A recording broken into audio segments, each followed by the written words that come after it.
Hello students, previous video में हमने gases के लिए 4 मेजरेबल क्वांटिटीज को स्टडी किया। प्रेशर, वॉल्यूम, टेम्परेचर और अमाउंट ऑफ गैस के लिए नंबर ऑफ मोल्स। यहां पर हम बात करने जा रहे हैं गैस लॉस की। गैस लॉस एक्चुअल में किसी भी एक क्वांटिटी पर होने वाला इफेक्ट जो है उसकी स्टडी बताता है, किसी दूसरी क्वांटिटी के वेरिएशन का, लेकिन अदर टू क्वांटिटीज को कांस्टेंट रखते हुए। इन गैस लॉस को शॉर्ट में हम इस तरह से याद रख सकते हैं कि अगर मैं टेम्परेचर और amount of gas that is number of moles उसके कांस्टेंट रखूं तो किसी भी गैस का वॉल्यूम उसके प्रेशर के इनवर्सली प्रोपोर्शनल होता है।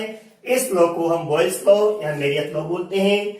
किसी भी गैस का कांस्टेंट प्रेशर पर एक फिक्स्ड अमाउंट ऑफ गैस के लिए उसका वॉल्यूम उसके एब्सोल्यूट टेम्परेचर के डायरेक्टली प्रोपोर्शनल होता है। यहां इस एब्सोल्यूट टेम्परेचर का मतलब है temperature in kelvin, it should not be in degree centigrade. इसकी स्टडी हम आगे चार्ल्स लॉ के डिटेल्स में करेंगे।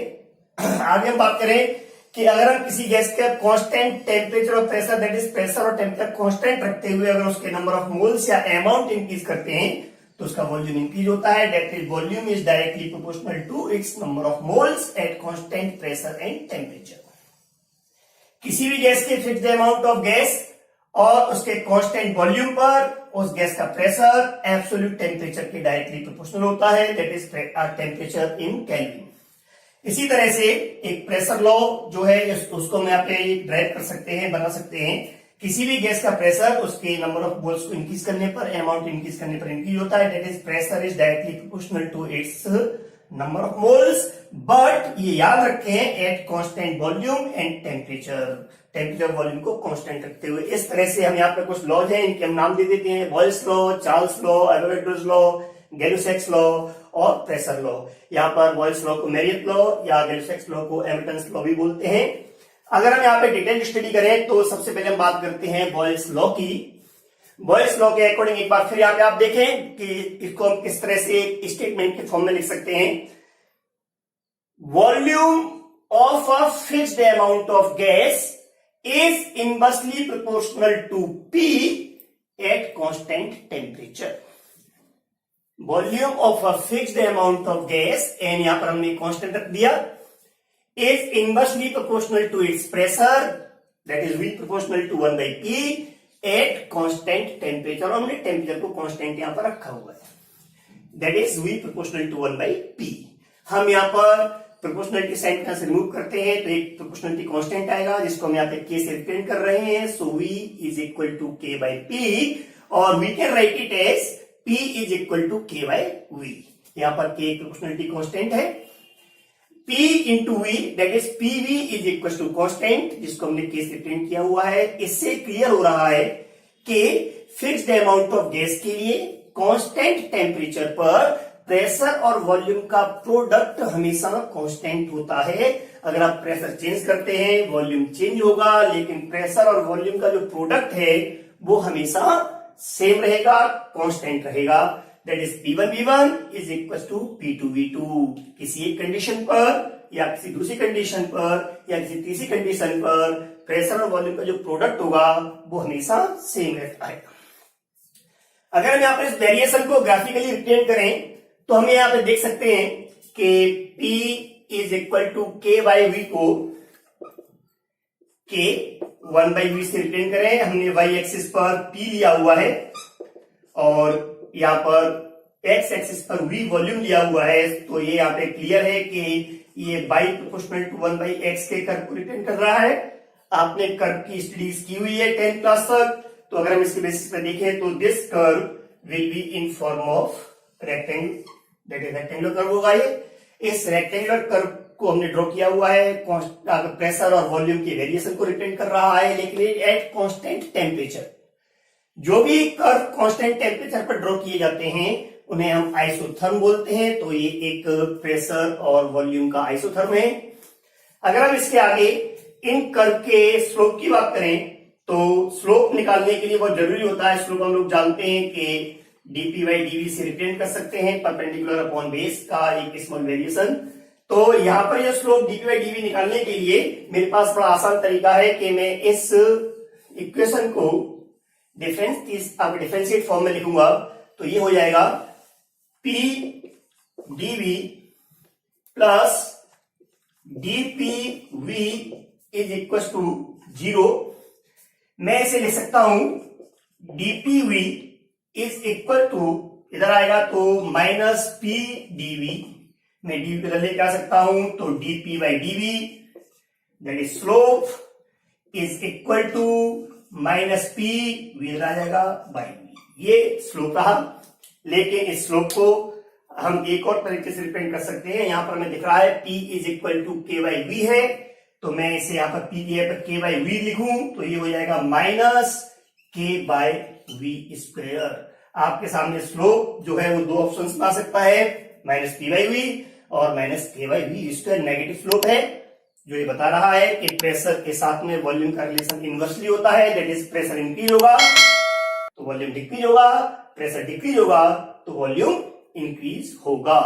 मैं यहां पर कुछ और कर्व ड्रॉ करता हूं, जिसके लिए मैं प्रेशर और 1/v का कर्व ड्रॉ करूं यहां पर, तो मैं इस फॉर्म को लिख सकता हूं y प्रोपोर्शनल टू x के टर्म्स में।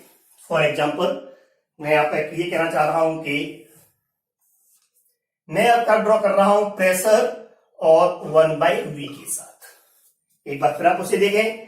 अब मैंने यहां पर इसमें P जो लिया है वो y एक्सिस पे लिया है और 1/v कंप्लीट 1/v मैंने x एक्सिस पे लिया हुआ है। So this will be y is equal to mx, equation of straight line passing through origin. आप लोग 10th क्लास में स्टडी किया हुआ है, जिसका स्लोप m होगा। So ultimately the curve will be like this.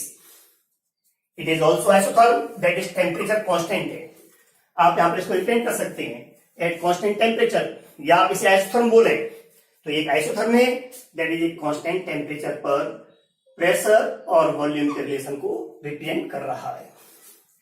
मैं इसी तरह से अगर यहां पर पीवी दैट इज प्रेशर और वॉल्यूम के प्रोडक्ट, प्रेशर वॉल्यूम का प्रोडक्ट, इसका कर्व ड्रॉ करूं, इसका वेरिएशन देखूं प्रेशर के साथ या वॉल्यूम चेंज के साथ, तो जैसा कि हमने कहा कि आप प्रेशर चेंज करते हैं या वॉल्यूम चेंज करते हैं कांस्टेंट टेम्परेचर पर फिक्स्ड अमाउंट ऑफ गैस का, तो दूसरी क्वांटिटी चेंज होगी, लेकिन प्रेशर और वॉल्यूम का प्रोडक्ट जो है वो हमेशा कांस्टेंट रहेगा।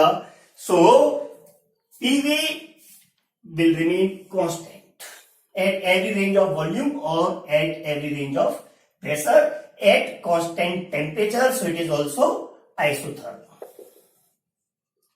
इस ग्राफिकल स्टडी, इस वेरिएशन को हम बड़े ध्यान से हमें देखना चाहिए और अपनी मैथमेटिकल इसके कंसेप्ट्स को क्लियर करना चाहिए।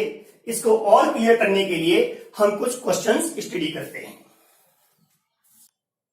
एंड स्टूडेंट्स, कुछ कर्व हम देखते हैं यहां पर। ड्रॉ द फॉलोइंग, क्वेश्चन है draw the following curves representing Boyle's law. ये यहां पर इसलिए लिखा हुआ है कि आपको ये सभी आइसोथर्म है, दैट इज कांस्टेंट टेम्परेचर पर, और अमाउंट ऑफ गैस जो है ये दोनों वैल्यूज कांस्टेंट है, दैट इज बॉयल्स लॉ को रिप्रेजेंट करते हुए कर्व ड्रॉ करने हैं। प्रेशर और वॉल्यूम के वेरिएशंस को रिप्रेजेंट करना है। सबसे पहला कर्व है P by V versus 1/v square का, दैट इज y एक्सिस पर P बाई V और x एक्सिस पर 1/v स्क्वायर अगर हम लेते हैं तो कर्व का नेचर क्या होगा।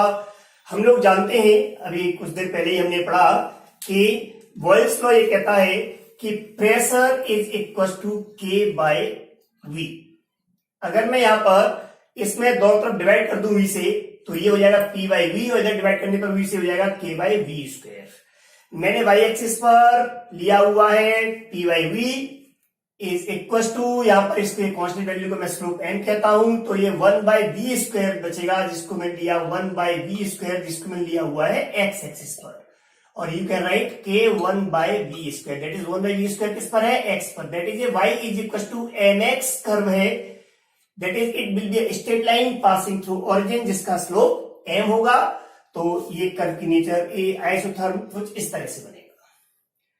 अगर हम बात करते हैं P by V versus 1/v की, y एक्सिस पर ये है और इस पर ये है, तो मैं इसी इक्वेशन जो मैंने यहाँ पे लिखा हुआ है इसी को मैं आगे कंटिन्यू करता हूं, तो मैं यहां पे इसे बोल सकता हूं और P by V is equal to K, और ये है वहां पर 1/v स्क्वायर, इसको मैं लिख सकता हूं 1/v whole square, 1/v² that is 1/v पे पावर 2। तो इस केस में अब मैंने y एक्सिस पर जो रिप्रेजेंट किया हुआ है वो है p/v, it is at y axis, ये अपना कांस्टेंट है k, so it will be proportional. 1/v को मैंने लिया हुआ है, इस वैल्यू को मैंने लिया हुआ है x एक्सिस पर, दूसरा वेरिएबल है 1/v जिसको मैंने x कहा है, so it is power 2, that is ये y proportional to x² curve है, दैट इज ये आपका पैराबोलिक होगा, लेकिन इसकी नेचर क्या होगी, कुछ इस तरह से। रीजन आप समझते हो, अगर मैं x में इंक्रीज 2 का करता हूं तो y में इंक्रीज 4 का हो जाएगा, दैट इज यहाँ इंक्रीज थोड़ा सा तेज होगा। अगर मैं बात करता हूं next curve 1/v² versus p का, तो वर्ल्स लॉ के अकॉर्डिंग अभी हमने पढ़ा कि 1/v p is equal to 1/v और 1/v is equal to p और sorry k/v that is proportional to p। मैं यहां पर इस वैल्यू में मैं दोनों तरफ s का स्क्वायर कर देता हूं, 1/v को मैं k/v equal to p return करता हूं, मैं इसको अब यहां पर स्क्वायर ऑन बोथ साइड्स, तो k² 1/v² is equal to p²। अब यहां पर आप ध्यान से देखें, मैंने यहां पे क्या है 1/v² जो है वो y एक्सिस पे लिया हुआ है, तो मैं यहां पर 1/v² that is at y axis is equal to, मैंने x एक्सिस पे लिया हुआ है p, so ultimately p² divide by 1/k²। ये कांस्टेंट वैल्यू है तो इसका इनवर्स भी कांस्टेंट ही रहेगा। तो यहां पर अब हम एक बार फिर देखें तो 1/v² at y axis is proportional to, इस कांस्टेंट के लिए हम यहां प्रोपोर्शनल बोल देते हैं, इज प्रोपोर्शनल टू p जो है वो x एक्सिस पे है तो x², because p is at x axis, दूसरा वेरिएबल है वो p है, तो ये भी y प्रोपोर्शनल टू x² पर डिपेंड कर रहा है, दैट इज ये भी कर्व इसी नेचर का होगा, इट ऑल्सो हैज दिस। ये all are at constant temperature से याद रखें, ये सभी आइसोथर्मिक। अगर हम नेक्स्ट यहां पे प्लॉट ड्रॉ करते हैं v प्रोपोर्शनल 1/p का, तो बिल्कुल सेम इसी तरीके से आप यहां पर रिप्रेजेंट कर सकते हैं, that is k/p is equal to v और स्क्वायरिंग ऑन बोथ साइड्स, आप स्क्वायर करते हो तो क्या हो जाएगा, ये आपका k² 1/p² is equal to v²। अब आप यहां पर y एक्सिस पे क्या ले रहे हैं v, दैट इज ये अब यहां पर हो गया आपका y²,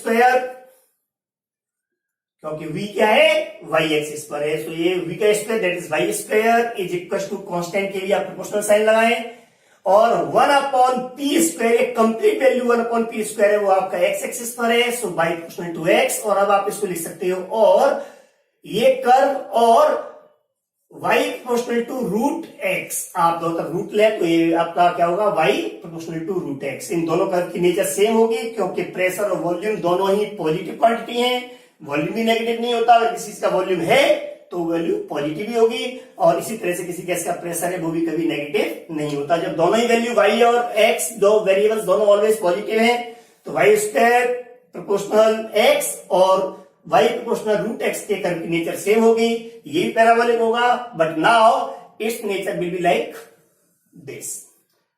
अब यहां पर जो है वो वैल्यू में इंक्रीज ज्यादा होगा x में, तो y में इंक्रीज कम होगा, या इस इंक्रीज के अकॉर्डिंग हमें वैल्यू को देखना है कि कम करते हैं तो ज्यादा इंक्रीज होगा। नेक्स्ट कर्व है pv² वर्सेस v का, जैसा कि हम लोग जानते हैं pv is equal to constant k, मैं दोनों साइड में v से मल्टीप्लाई करूं तो ये हो जाएगा pv² इज kv।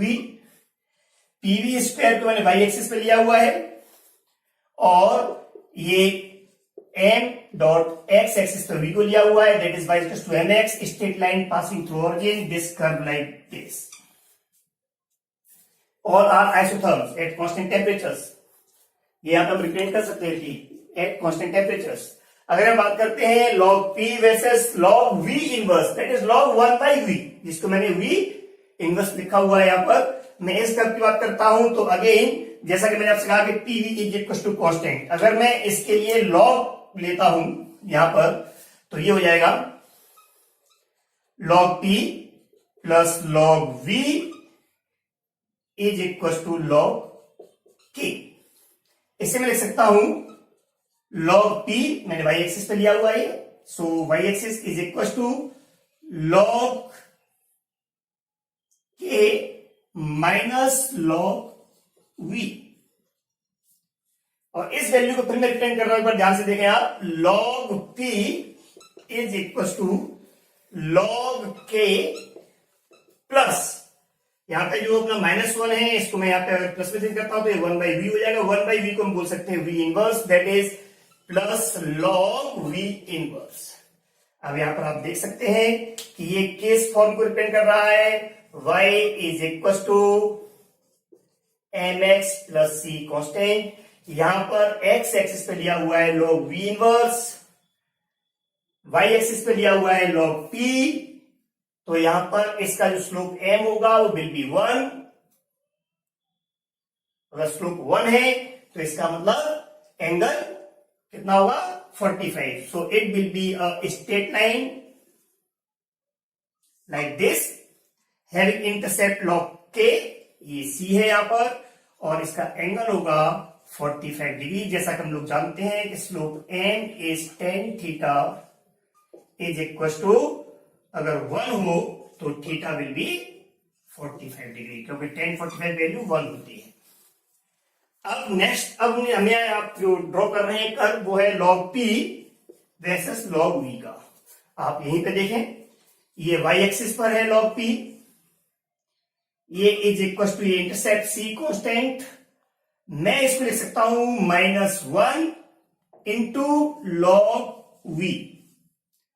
ये यहां पर जो ये वैल्यू है log v, ये x एक्सिस पर है, सो अल्टीमेटली एंड स्लोप यहां पे है -1। तो हम यहां पे कह सकते हैं कि here it is also y is equal to mx plus c भी फॉलो कर रहा है, लेकिन अब जो एंड स्लोप है, क्योंकि यहां पे आप देख सकते हैं log p is equal to minus log v, में से इस माइनस log v को आगे लिख सकता हूं प्लस log k, स्टेटमेंट कर सकते हैं। सो m विल बी -1, और m अगर -1 है इसका मतलब ये हुआ कि tan थीटा की वैल्यू -1 है, so ultimately theta will be 135 degree. तो यहां पर guys it is also a straight line, by axis पर एक पॉजिटिव इंटरसेप्ट होगा ये यहाँ पे c, और अब इस पॉजिटिव इंटरसेप्ट पर अगर हम बात करते हैं स्लोप नेगेटिव की, तो ये स्लोप नीचे आना चाहिए। तो मैं थोड़ा कर्व के लिए यहां से रिप्रेजेंट कर देता हूं, इट इज c, और नेगेटिव स्लोप है, this will be like this. और यहां पर जो एंगल होगा एक्स एक्सिस पे, अगर यहाँ पे एंगल रिप्रेजेंट करते हैं तो this angle will be 135 degree. These are the few curves. इस तरह से आप लोगों से गैस लॉज ने आगे भी और भी किसी भी तरह से वो चेंज को अपने अकॉर्डिंग रिप्रेजेंट करते हुए आप लोगों से हमको पूछ सकता है, बट ऑलवेज रिमेंबर कि बॉयल्स लॉ जो है उसमें कांस्टेंट टेम्परेचर पर जो रिलेशन है main, that is P proportional to 1/v, और v प्रोपोर्शनल टू 1/p को आप दिमाग में रखते हुए इसको मैथमेटिकली कई तरीके से रिप्रेजेंट कर सकते हैं, और कई तरह के हम आइसोथर्म ड्रॉ कर सकते हैं। And now next question. Initially हमारे पास ये दो बल्ब हैं, जिनमें एक में 1 एटमॉस्फेयर पर गैस भरी हुई है, 2 लीटर वॉल्यूम है। सेकंड जो है इसमें वो भी 2 लीटर का है, लेकिन वैक्यूम है, that is having no gas. Question है कि प्रेशर क्या होगा अगर हम इस स्टॉप वाल्व को ओपन कर दे। तो हम लोग ये जानते हैं कि यहाँ पर अमाउंट ऑफ गैस कांस्टेंट है, क्योंकि इस तक कोई गैस नहीं है। टेम्परेचर भी यहाँ पर कांस्टेंट लेके चलेंगे, यहाँ पे T कांस्टेंट है। तो उस केस में आप लोग फाइनल प्रेशर क्या होगा, तो पहले P1 V1 is equal to P2 V2। P1 यहाँ पे प्रेशर 1 atm है, यहाँ पर volume 2 litre is equal to P2 हमसे पूछा है final pressure, and volume final जो हो जाएगा वो गैस पूरे में, तो 2 + 2 दैट इज 4 लीटर। ये यहाँ पर आपको याद रखना है कि ये जो अपना कनेक्टिंग ट्यूब है इसका वॉल्यूम हम नेग्लिजिबल लेके चलते हैं, मोस्टली क्वेश्चंस में मेंशन भी होता है। So ultimately P2 is equal to 1/2 atm, it is your answer. Next question is 50 ml of air at normal pressure. Normal pressure से मतलब है 1 atm, या पहले आप इसको समझें, दैट इज 760 torr, और is compressed to 38 ml, taking temperature constant, temperature constant है, अमाउंट भी गैस का कांस्टेंट है, सो अल्टीमेटली बॉयल्स लॉ लगेगा। यहां पर आपको फाइंड करना है इंक्रीज इन प्रेशर, प्रेशर कितना इंक्रीज हुआ है। तो पहले हम फाइनल प्रेशर पता करते हैं। P1 V1 is equal to P2 V2। पहले प्रेशर जो है वो 760 torr है, वॉल्यूम उस समय इसका 50 ml, and the pressure P2 find करना है। वॉल्यूम है इसका 38 ml, दोनों ml में, इसलिए नो प्रॉब्लम, वॉल्यूम की यूनिट सेम होनी चाहिए। यहां से हम इसको डिवाइड करें तो ये 20 times, so P2 is equal to 1000 torr. तो यहां पर इंक्रीज कितना हुआ, so increase in pressure is equal to P2 minus P1, that is 1000 minus 760, that is 240 torr, or we can say 240 mm of Hg, millimeter of Hg। अगर हम बात करते हैं gas is present at a pressure of 2 atmosphere, हमें यहाँ pressure पहले mentioned है, pressure 2 atmosphere, what should be increase in pressure, pressure में इंक्रीज पूछा है, पहले प्रेशर में मालूम है P1, अगर हम फाइनल प्रेशर P2 फाइंड कर ले तो हम उसको P2 माइनस P1 से बिल्कुल इसी तरह से इंक्रीज पता कर सकते हैं। The volume of gas can be decrease to 1/4 of initial volume, initial volume से फाइनल वॉल्यूम है वो 1/4 तक हमने इसको कम कर दिया है। तो हम यहाँ पे कह सकते हैं कि अगर यहाँ पर फिर वो इक्वेशन लगाए P1 V1 is equal to P2 V2 के अकॉर्डिंग इसको हम सॉल्व करते हैं, तो ये कहना चाह रहा है कि प्रेशर 2 एटमोस्फियर है, V1 वॉल्यूम को V1 ही रखे हम यहाँ पर, फाइनल प्रेशर P2 में फाइंड करना है, लेकिन V2 जो है वो V2 is 1/4 of initial pressure, that is V1, 1/4 of initial pressure, वो सॉरी आपका इनिशियल वॉल्यूम, तो इनिशियल वॉल्यूम V1 का 1/4 है, दैट इज 1/4 इंटू V1 और V1/4। हम यहाँ पे कह सकते हैं कि V1 cancel by V1, so P2 is equal to 8, ये यहाँ हमने प्रेशर 2 एटमोस्फियर लिया हुआ है, so ultimately this will be 8 atmosphere, so increase in pressure, अब प्रेशर में इंक्रीज कितना होगा, increase in pressure is equal to P2 minus P1, P2 कितना है 8 माइनस P1 कितना था 2, so ultimately 6 atmosphere, it is answer. Now इस question में थोड़ा आप ध्यान रखें कि यहां पर लिखा हुआ है to be decreased to 1/4 of initial pressure, वो सॉरी इनिशियल वॉल्यूम, इनिशियल जो वॉल्यूम है उससे 1/4 तक हमने इसको डिक्रीज किया है। लेकिन अब यहाँ पे क्वेश्चन होता है, सेम क्वेश्चन है, मैं चेंज कर रहा हूं, एक बार फोकस करें आप लोग, मैं यहां पे कर रहा हूं 2 पर by, the volume is decreased by 1/4 of the initial volume, initial volume में से इनिशियल वॉल्यूम का 1/4 डिक्रीज किया जा रहा है। तो अब यहां पर जो एक्सप्रेशन बनेगा वहां पर यह समझना बहुत जरूरी है कि यहां पर तो जो V2 वॉल्यूम था वो 1/4 ऑफ V1 है, लेकिन यहां पर जो V2 वॉल्यूम है वो है V1, इसमें से हमने माइनस किया हुआ है 1/4 ऑफ V1, इनिशियल वॉल्यूम का 1/4 कम कर दिया है, दैट इज 3/4 V1। इक्वेशन पूरा चेंज हो जाएगा, हमने 1/4 ऑफ इनिशियल का कम किया है या 1/4 तक कम किया है, ये थोड़ा सा आप कई बार बच्चे जल्दी में पढ़ करके गलती कर जाते हैं, यहाँ पे 2 और y पे बेसिस ध्यान दें आप, तो इस तरह से यहां पर क्वेश्चन इक्वेशन बन जाएगा P1 V1 is equal to P2 V2 के according, P1 is 2 atmosphere, now V1 को हम V1 लिखा रहने दें, P2 हमें फाइंड करना है, और V2 हो गया 3/4 V1, V1 से V1 cancel, so ultimately guys P2 is equal to 8/3, और you can write 2.666, that is 2.678 atm, क्योंकि एटमोस्फियर में है।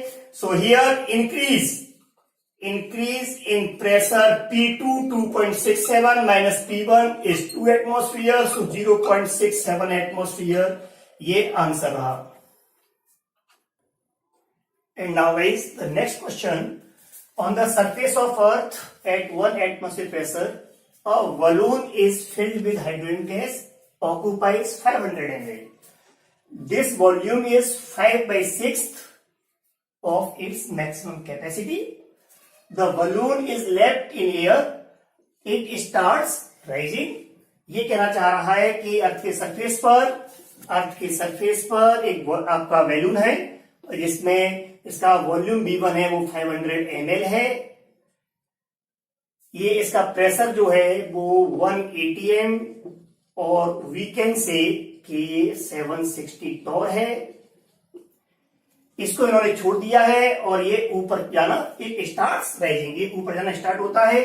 जब स्टार्ट होगा तो यदि ये वॉल्यूम है वो इसकी मैक्सिमम कैपेसिटी को हम यहाँ पर वॉल्यूम V2 मान लेते हैं, तो इसकी मैक्सिमम कैपेसिटी सपोज कीजिए ये यहां तक, ये और बढ़ सकता है इसका वॉल्यूम, राइज कर सकता है इतना और, इसके आगे भी आपका वर्स्ट हो जाएगा। तो ये कह रहा है कि उस हाइट को कैलकुलेट कीजिए eight which the balloon will burst, जहां पर बलून बर्स्ट हो जाएगा। तो अगर सपोज कीजिए कि ये इसकी लास्ट लिमिट है, इस हाइट h तक ये उठ के गया है और यहां पर इसका वॉल्यूम V2 हो जाता है, इसकी जस्ट अब जैसे ही प्रेशर और कम होगा वॉल्यूम और बढ़ेगा, ये बर्स्ट हो जाएगा। तो हम इसकी लास्ट लिमिट को कैलकुलेट करते हैं एंड V2 जो है वो कितना होगा, ये हम यहां से कैलकुलेट कर सकते हैं कि जो वॉल्यूम V1 है वो 5/6 है, इसकी maximum capacity that is V2 को, जिसको मैंने मैक्सिमम कैपेसिटी माना हुआ है। V1 is 500, so ultimately guys V2 will be 600। इसको आप यहां पे कैलकुलेट कर सकते हैं, 600 ml 5 से 100 टाइम्स और यहाँ पे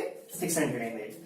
तो हमें V1 V2 मालूम है। यहां पर अब प्रेशर कितना होगा ये हम यहाँ पर फाइंड कर सकते हैं, क्योंकि हम जो हाइट हमें दी हुई है वो हमें दिया हुआ है कि टेम्परेचर कांस्टेंट है, वॉइस फ्लो लगेगा, लेकिन इसने कहा हुआ है कि pressure decrease 1 torr for 1 metre, 1 metre rise होने पर प्रेशर में 1 का डिक्रीज आ रहा है।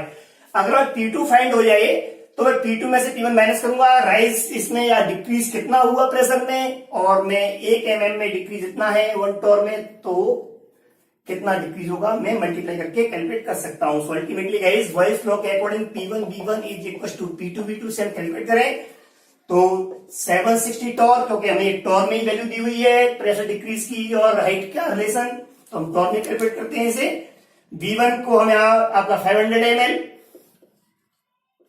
P2 क्या है और V2 600 ml, हम इसको डायरेक्ट भी कर सकते थे वैल्यू पुट करके, और ये हो जाएगा आपका P2 is equal to 760 into 5/6, ये कैंसिल हो जाएगा यहां पर। अब मैं यहां पर इस वैल्यू को पुट करता हूं कि यहां पर डिक्रीज कितना हुआ है प्रेशर में, तो decrease in pressure will be P2 minus P1। तो यहां पर P2 है वो 760 5/6 माइनस P1 760, अगर मैं इसको P1 ही बोलता हूं तो ये हो जाएगा आपका 760 इंटू 1/6। सो अल्टीमेटली ये यहां पर माइनस 760 1/6 दैट इज डिफरेंस है। P1 यहां पर ज्यादा है, P2 कम है, तो हम यहां पर डिफरेंस लेके चलेंगे, तो डिफरेंस जो होगा डेल्टा P में वो हम पॉजिटिव साइन लेके चलेंगे। 760 इंटू 1/6, इसको हम यहाँ पे डिवाइड करें तो 6 1 जा 6 6 2 जा 14 636 6 दैट इज 67 टॉर। हमसे आप पूछा हुआ हाइट कितनी होगी, हम लोग जानते हैं कि हाइट जहां तक ये पहुंच रहा है विल बी इक्वल टू, ये कितने टॉर डिक्रीज हुआ 126.67 टॉर। एक टॉर पर कितनी हाइट आपकी डिक्रीज हो रही है, एक टॉर पर कितनी हाइट है यहाँ पर 1 मीटर राइज हो रही है, so into 1 that is 126.67 metre height तक ये बलून जाएगा। इससे ऊपर जाते प्रेशर डिक्रीज होगा और वो बस्ट हो जाएगा। And now the next question, air को ट्रैप किया गया है एक हॉरिजॉन्टल ग्लास में, ये है सोन बिलो 36 सेंटीमीटर, यहाँ पर मर्करी कॉलम है, इट इज Hg। तो हॉरिजॉन्टल कॉलम में इसका वेट नीचे होगा, हम ये स्टडी कर चुके हैं प्रीवियस वीडियो में प्रेशर किस तरह फाइंड करते हैं। तो यहाँ पे इस गैस का प्रेशर जो होगा वो एटमॉस्फेरिक प्रेशर के बराबर होगा। इन्होंने कहा है कि अगर मैं ट्यूब को held vertically keeping open and up, that is मैं इस ट्यूब को अब इस तरह से रख रहा हूं, ओपन एंड अप है, यहां पर ये मर्करी कॉलम ऐसा होने की वजह से क्या होगा, अब इसका वेट है तो ये डाउनवर्ड मूव करेगा, और इस समय जो गैस होगी इस गैस का जो प्रेशर होगा ये इक्वल होगा इन दो प्रेशर्स के, जहां पर एक मर्करी कॉलम का प्रेशर पड़ रहा है और एक इस पे एटमॉस्फेरिक प्रेशर का पड़ रहा है।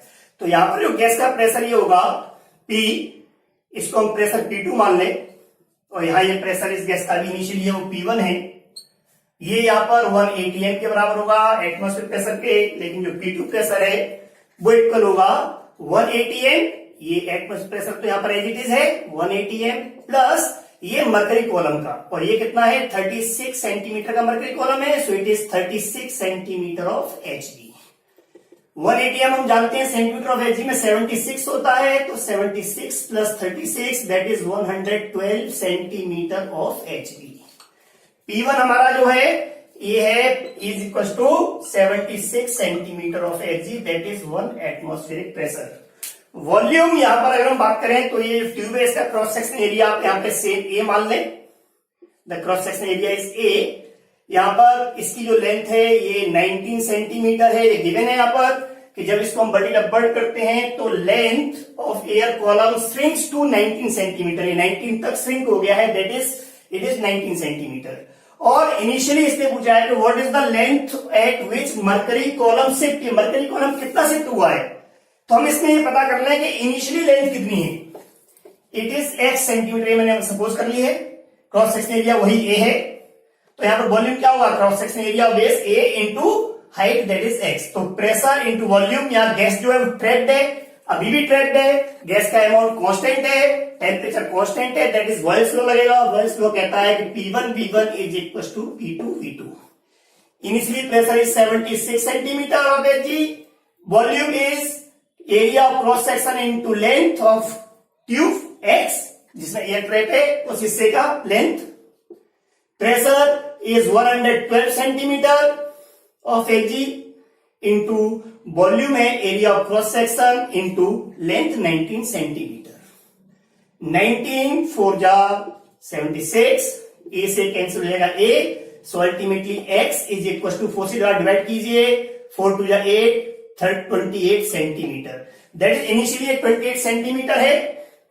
अब यहां पर जब मरकरी कॉलम शिफ्ट हुआ है तो ये 19 सेंटीमीटर है, दैट इज मरकरी कॉलम कितना शिफ्ट हुआ है, so length of Hg column shifted, कितना शिफ्ट हुआ यहां पर, इनिशियली कॉलम कितना था एयर का 28 सेंटीमीटर, माइनस अब कितना है एयर का कॉलम 98 सेंटीमीटर, दैट इज आपका कितना शिफ्ट हुआ 9 centimetre. It is the answer of final question. अब नेक्स्ट वीडियो में हम चार्ल्स लॉ और उस पर बेस्ड क्वेश्चंस को और एवोगाड्रो लॉ को डिस्कस करेंगे। Thank you.